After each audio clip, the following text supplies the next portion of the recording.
Advancing your cyber career requires both technical and soft skills. But you need those soft skills most importantly when you are managing your career and your relationship with your boss. So, how do you balance both doing your job and working with your boss to, well, move your career ahead? You're listening to Defense in Depth. Welcome to Defense in Depth. My name is David Spark. I'm the producer of the CISO series. And joining me for this very episode is Jeff Belknap. You may also know him as the CISO of LinkedIn. Jeff, say hello to the audience. Hey, everybody. It's me, Jeff. Yes. Now, have you ever gone by a nickname, Jeff? Mr. Jeff. No, nobody calls Or Jeff that. if you're nasty.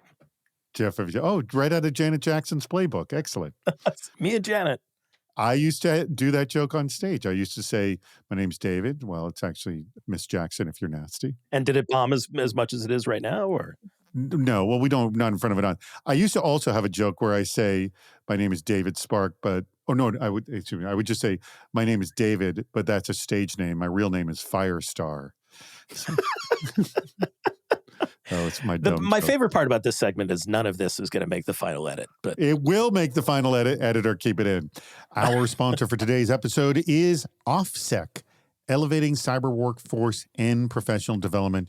We talk about this all the time, quoting the great Jesse Whaley, CISO over at Amtrak.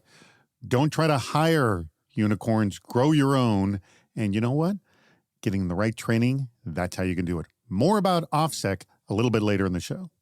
Jeff, let me read you a quote. Quote, success in the workplace hinges on more than your skills and abilities.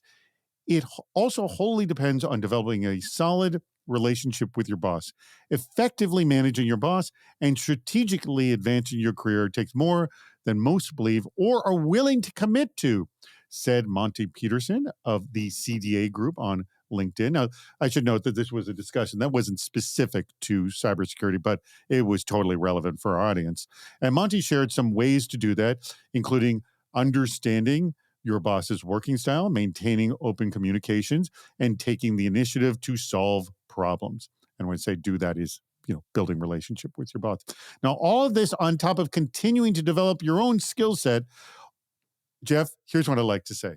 This sounds great in theory. I can write this, but does anyone consciously do this systematically in practice, like building their technical skills while also building their soft skills and building their relationship with their boss? Like, how much reality is that? I think the reality is a lot of us do this intuitively and maybe unintentionally. And I think a lot of us that are working on our careers need to do some of this intentionally, right? I think the most important thing to keep in mind is if you're going to be a world-class quarterback in the NFL, it is not sufficient just to be able to throw the ball in a tight spiral at varying distances. You have to be able to communicate. You got to be able to read the line and call plays. You got to be able to interact with the various different coaches. You have to do all of these things other than just throw the ball. Those are the things that make you a great quarterback. If you're going to be a great security leader, you cannot just be good at understanding security technology, or you have to understand risk. You have to understand how the business works. You have to understand the stakeholders, how to communicate with them, how to make a compelling narrative for the value that security brings to that organization. Those are the things that make you a well-rounded leader in security. And any of those things that are not working for you today are an opportunity for you to improve.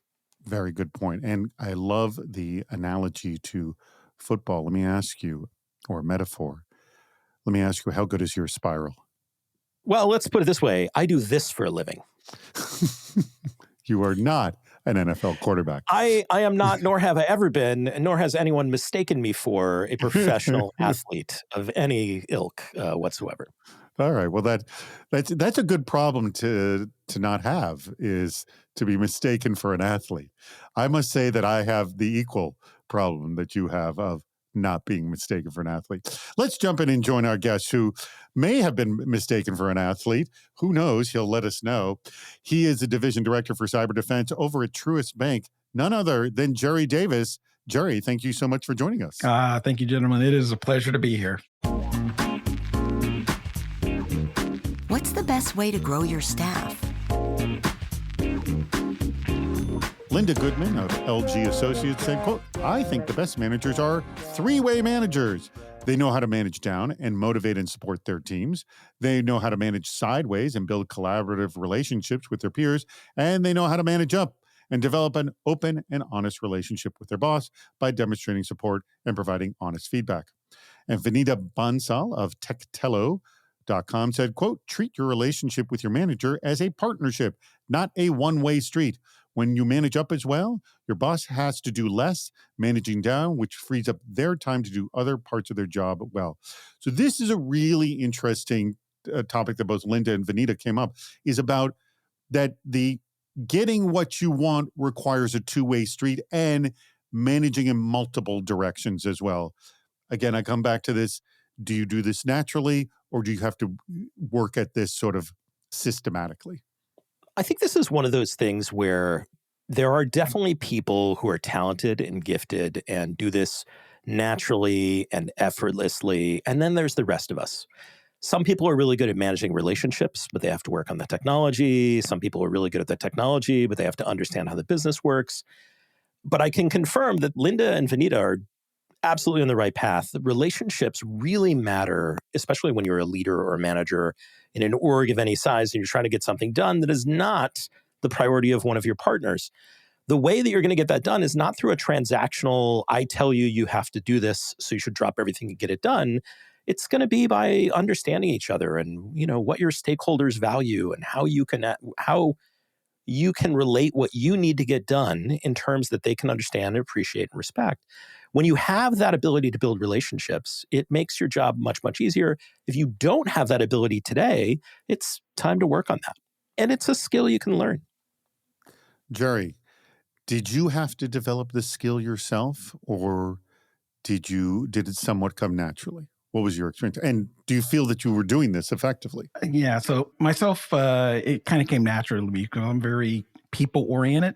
I think when you look at my personality and my skill sets, I'm strong on the soft skill sides in particular. So it came pretty naturally for me in building relationships and understanding my management and how they operate. Like I said, I've always been very people centric. I think it also helped. Spent a lot of times in the intelligence community as a counterintelligence officer. So we studied people all the time, their likes, dislikes, and things like that. So it kind of naturally came to me. And so when I interact with any of my leadership, I learned about them. But at the same time, one of the things I think that individuals need to do that I did was I was very introspective about myself. I always self-audited myself, weed out my own biases and that sort of thing in favor of learning how I should best interact with my bosses. But for the most part, it was pretty natural for me. Can you give an example of sort of a relationship engagement and it could be in any direction, boss, peers, or downward, or someone maybe up to you as well, that benefited both parties? Any idea? And give us an example of how that worked. Yeah, I would say that, during my time, I've had a lot of different roles in a lot of different industries, but my time when I was at NASA and I was the Chief Information Security Officer globally, I had to build relationship. I wouldn't say not necessarily an individual, but an entire organization. So I'm coming from the IT organization into a mission space, folks who are engineers and scientists and build rockets, right? So the thing that became most beneficial for both of us was them understanding the risks that cyber introduced into mission. I had to learn their language and learn what they did. And once I learned that language, I call it being bilingual in the environment. Then it became beneficial and they understood the need and why they should build in, let's say, security into their engineering discipline for mission assurance. So lesson learned, Jerry speaks English, engineer, security, and rocket scientist. Wow, I'm impressed. What's the issue here? Zachary Davis, consultant, said, quote, if your direct boss does not see your value, nobody else will without your direct intervention. This isn't to say we need to suck up to your boss, but that you need to understand how they work so you can be successful in the environment they live in. And David Edward, who is a consultant, said, quote, not many people take enough responsibility when it comes to managing their boss. They think it's just one way. I would love to hear, I'm going to start with you, Jerry, your take on managing your boss. Do you tell your employees that they need to manage you? In a roundabout way, actually, I do. So, in my time at Truist One, and I do this in every organization I go into, on day one, I send out an email organization wide. And basically, it's sort of guidance, instructions on how to work with Jerry. It literally kind of says that. And I list a number of the things, how to work with me. And I put my personality in it, what I'm all about, what are my hot buttons, what are things, how to really get me interested in things, how to approach me, how I do work. So when I put that out, it gives people context and gives them kind of a head start on how best to manage me, how I kind of tell them how I like to be managed, right? So it's always kind of worked really, really well in that regard. And I've done it everywhere I've been. That's a good tip. Like, don't make them start to guess you and try to figure you out. Just tell them up front. Jeff, have you talked to yourself, or when you were working your way up, did you try to manage your boss? Either way, explain. I have certainly tried to manage my boss / manipulate or inform them selectively, and I found that not to be a great strategy. I think everybody sort of, experiments with what does that really mean? And what I've come to believe is, and this is how I talk to my team, I need you to manage me. I need you to manage my expectations. That's the big one right there. Expectations. Exactly, right? So inform me about what's going on, but manage my expectations and manage to my expectations that you've set. So if we're building something, like, don't wait for me to tell you when it needs to be done or when it needs to be delivered. I'm expecting that from you. And then I think something I talk to my boss a lot about, because we think very similarly here, is when you feel really supported by a leader, I think one of the key elements there is you believe that that leader or anybody that you feel supported by, whether they be a leader or a partner or colleague, you believe that that person is advocating for your success when you are not in the room. And managing your boss, informing them, managing their expectations empowers them to go advocate for your success when they're in the room with their boss, or they're in the room with the board of directors, or they're meeting with whoever they're meeting with. And I think this is an essential part of that. It's not managing your boss to the extent that you're trying to be sneaky or underhanded or like convince them to give you a high performance rating. It's managing them to be the most effective ally that you can have to the extent that they're going to be able to support you even when you're not involved in the conversation. And I want to double down on that right there, because I love that response, because there's sometimes where there's some technology advance or lack of advance that you don't literally know, does this take an hour or 3 days to do? I don't know. And you need your team to explain that to you. And if you have to trust your team, they will tell you the truth. And if they give you the ammunition on how to argue this, so when you are in these meetings, which they're not, you can come and go, no, you can't expect that from it. It actually takes 3 days to do that. This is what we have to do. I know it because of this, and this, because your team's told you. And when you are successful in your meeting, I mean, it makes you look good as well. So like, it's a total win-win. You appreciate your team essentially armed you appropriately. Yes? Am I saying this right? Absolutely. I think it's also sort of, I don't know if maybe I'm dating myself. There used to be that commercial, I forget who it was for, where the guy was like, we saved a nickel. And and the guy's kind of like, we saved a nickel. Who cares? But the context was we saved a nickel per transaction of, like we do 1 billion transactions a year. And I think that's the level of management you need to do. You need your boss to understand, like, did you save a nickel period, or did you save a nickel per the trillion transactions that we do a year? Like, one of those is really impactful. The other one, maybe it doesn't matter. And I think people miss that context. Before I go on any further, I do want to tell you about our awesome sponsor, and that is OffSec. Now, formerly known as Offensive Security, discover the power of OffSec, the force behind the renowned OSCP certification and Kali Linux distro. Trusted by big hitters such as Cisco, Google, and Salesforce, OffSec is your partner in upskilling cyber talent with extensive training and resources. Their regularly updated learning library includes over 1,500 videos, 2,000 practical exercises, and more than 800 hands-on labs. Their programs cover a variety of domains, including pen testing, cloud security, instant response, security operations, and a lot more. Their content spans all levels, from entry level to advanced. You can even tailor your team's learning by exploring various learning paths designed to meet your team's unique needs and job roles. They've also got a cyber range that includes simulations for red and blue teams and tournaments that develop offensive and defensive skills in preparation for real-world attacks. So you ready to elevate your team's skills? Start to make your own unicorns? Request a free trial today to get a sneak peek at OffSec's learning library and cyber range. Just visit, here's a web address, pay attention, it's offsec.com/trial. That's OFFSEC.com/trial. Check it out. You will thank me later. Does anyone understand what's going on? Kate Sasenko, founder over at thegoodbusy.com, said, our most natural way to learn is by observation. We watch others, we copy, we imitate. Heck, that's why YouTube's so darn good. If we want our teams, by the way, that's my editorializing, but she goes on to say, if we want our teams to keep growing, we must lead the way. If they observe us learning, they will be investing in learning too. Jenny Miller of New Zealand Ministry of Foreign Affairs and Trade said, quote, we need to help our leaders be successful. To do this requires lots of observing and building a trusted relationship.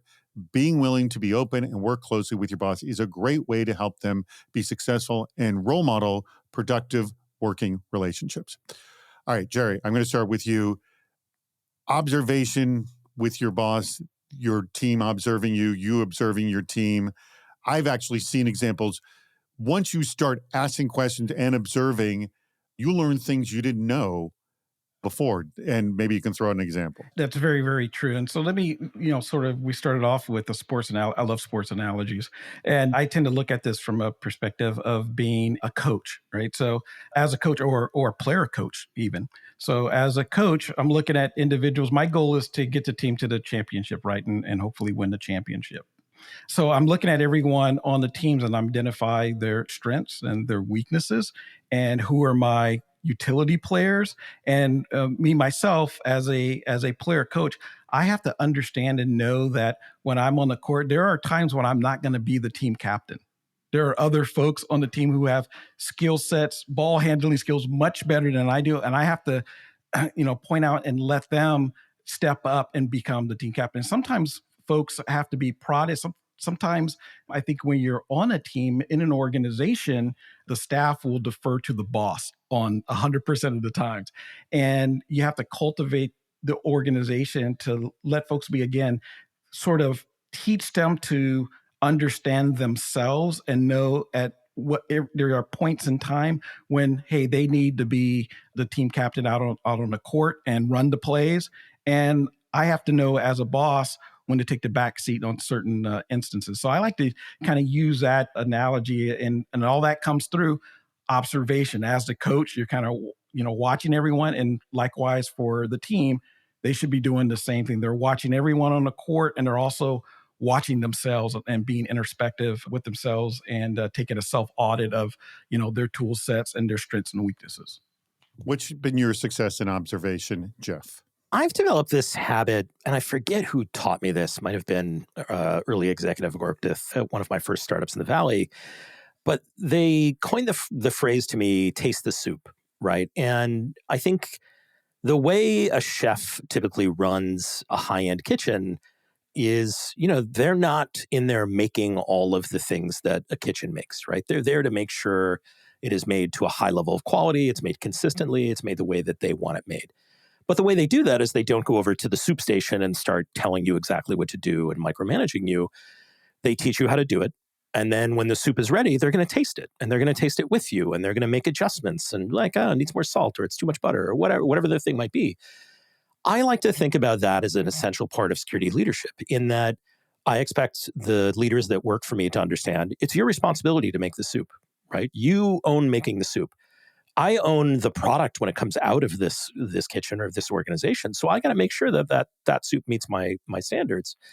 But that doesn't change the fact that the soup is your responsibility. I'm accountable for it, and we're going to work together on that. And I think when people sort of understand that that is a partnership and that that is the expected way it should work, I think it helps both the people that feel responsible for producing that thing to understand how you communicate with the leader, what the leader's expectations are, what they're actually doing.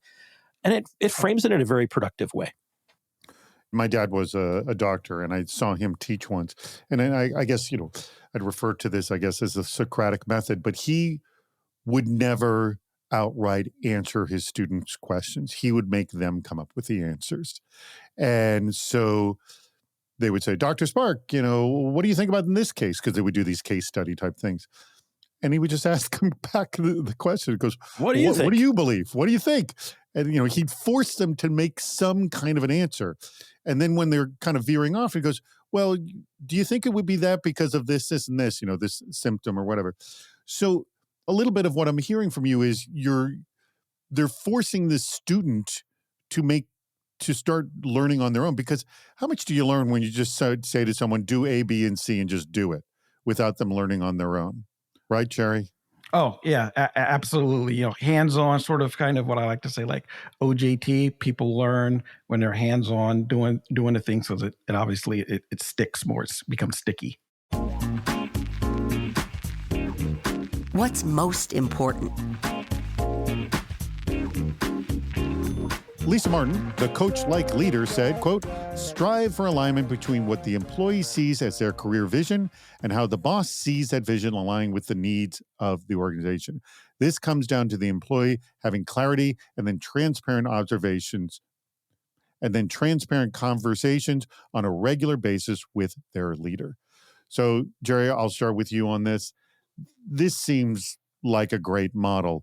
As much alignment you can get between the employee's career goal and the business goals, I mean, that's win-win all the way around. Can you tell me how that would manifest, assuming you agree?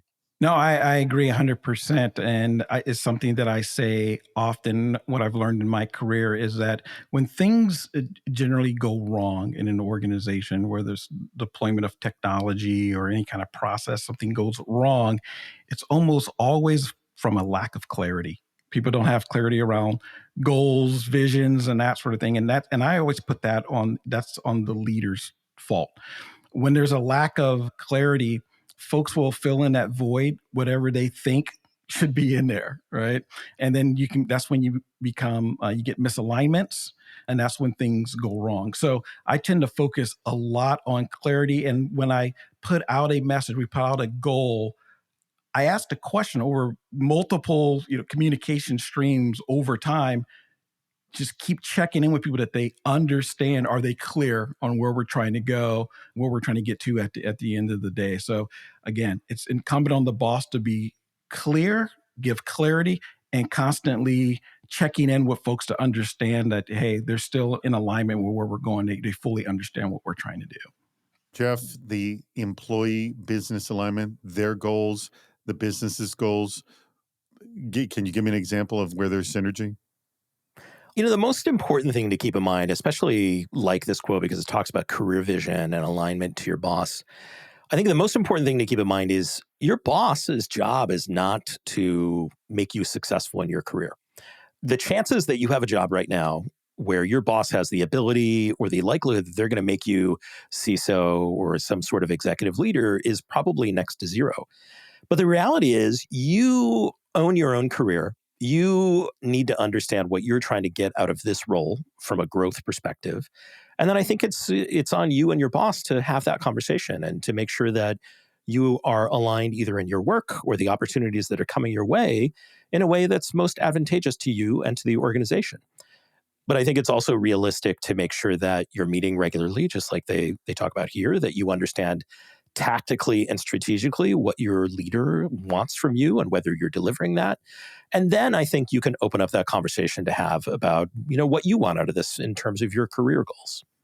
And you must have had conversations with employees. An employee comes to you and goes, look, I really want to move to this position. I really want this. And I mean, obviously you don't say no, but you talk about how to get there. Are you able to create a path for them to sort of understand and agree and walk out and say, yeah, this can be done. And, but this is the path you have to take, but you can't promise anything at the same time. So what do you say, Jeff? I like to have really direct conversations with people. I think I tell them there are some times we have opportunities where your career goals align with what's within my power to grant. If you're, an associate engineer now and someday you want to be a senior or a staff or a senior staff engineer, yeah, that's all possible. If you're leading a department right now and your objective is to be CISO, the chances that you're going to succeed me within a timeline that's going to be exciting for you and your career goals is pretty limited. And so I have a lot of conversations with people where we talk about, the next step in your career might not be here. It might be somewhere else. And the next way to get to the goal that you have in mind might not even be the next job. It might be 2 or 3 jobs. And we talk about the value of working in different places and understanding that. And I think when you can have a transparent conversation to that degree, people find it's a really important step. And then I think people really open up about what they want to get out of this career, or at least this stage in their career. Excellent. Well, thank you very much, Jeff. Thank you very, very much, Jerry. Jerry, we've come to the point of the conversation where I ask you, which quote was your favorite and why? So could you tell me? Yeah, it was actually the quote by Dave Edwards. He's talking about not many people take enough responsibility when it comes to managing their boss. They just think it's one way. And I like that because of really what Jeff just said. Whether it's managing your boss, it all falls into the construct around, for me, it all falls into the construct around, you have to manage your own career at the end of the day. I'm not there to manage anyone's career that's, on my staff level, but folks have to take it within themselves to, you have to manage your own career. So that's why I love that quote so much. Very, very good point. Jeff, your favorite quote and why? I'm going to go with the first half of this quote from Vanita Bansal from techtello.com. Treat your relationship with your manager as a partnership, not a one-way street. You have to take responsibility for this relationship with your manager. It's not their job to make sure you have a great relationship. It's also sort of table stakes. When you get hired or when you're working with or for somebody, the expectation is that you're going to be easy to work with, that you are going to build some sort of basic relationship upon which you can, build trust with. And if you can't do that, you're really not going to get much further than that with your boss, with your coworkers, with the people who work for you. So I think this is a really important thing to keep in mind. Excellent. Huge thanks to our sponsor, OffSec. Remember, their web address is offsec.com/trial. That's spelled OFFSEC. Go check it out. Get that free trial. Take advantage of their learning library and their cyber range. Up-level your staff starting today. And thank you very much, Jeff, as always. CISO over at LinkedIn. If you're looking for a job, guess what? LinkedIn has tons of jobs listed on its site. Wonderful jobs listed. Also, Jerry is over at Truist Bank, and to handle all your wonderful banking needs, whatever they may be. He can't personally help you with them, but I'm sure there's other people who can as well. Jerry, thank you so much for coming. Jeff as well. And I want to thank our audience as well. We greatly appreciate your contributions and listening to Defense in Depth. We've reached the end of Defense in Depth. Make sure to subscribe so you don't miss yet another hot topic in cybersecurity. This show thrives on your contributions. Please write a review, leave a comment on LinkedIn or on our site, CISOseries.com, where you'll also see plenty of ways to participate, including recording a question or a comment for the show. If you're interested in sponsoring the podcast, contact David Spark directly at david@CISOseries.com. Thank you for listening to Defense in Depth.